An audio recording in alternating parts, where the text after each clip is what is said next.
இன்றைக்கி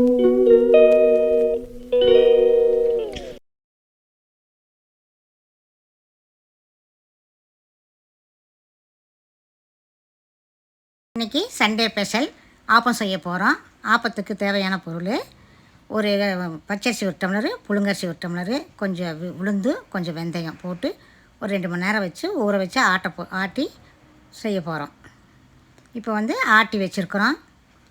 அந்த கொஞ்சம் சோடா உப்பு, கொஞ்சம் உப்பு தேவை, ரெண்டும் போட்டு கலக்கி ஒரு 10 நிமிஷம் வச்சிடணும்.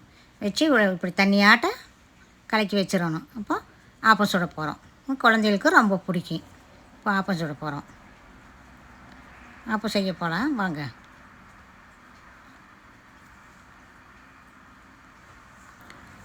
ஆப்பம் தேங்காய் பால் எடுத்து செஞ்சு சாப்பிட்டோம்னா குழந்தைகளுக்கு ரொம்ப பிடிக்கும். தேங்காய் ஆட்ட போகிறோம்.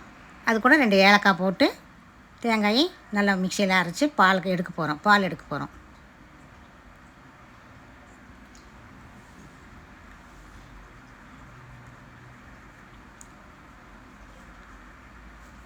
கொஞ்சம் தண்ணி ஊற்றி நம்ம வேணுங்க வடிக்க போகிறோம். வடித்து கொஞ்சம் தண்ணி எடுத்து கலக்கி நல்லா இருத்தி வச்சு அது ஒரு ப்ரௌன் சர்க்கரை கலக்கிக்கலாம். நல்லா புளிஞ்சு எடுத்துக்கணும். பால் ரெடி ஆயிடுச்சு. இப்போ அது வடைச்சட்டி வைக்க போகிறோம். ஆப்பம் சுடுறதுக்கு பாருங்கள்.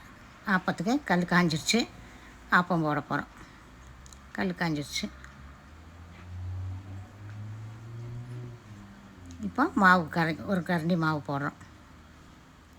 மாவு போட்டு 2 பக்கமும் எடுத்து அப்படியே ஒரு சுற்றி விடணும். சுற்றி விட்டு மூடி வச்சிட்டோம்னா ஒரு 2 செகண்டில் ஆப்பம் ரெடி ஆயிடும். மூடி வச்சிடணும். ஒரு 2 செகண்டில் ஆப்பம் ரெடி ஆயிடும்.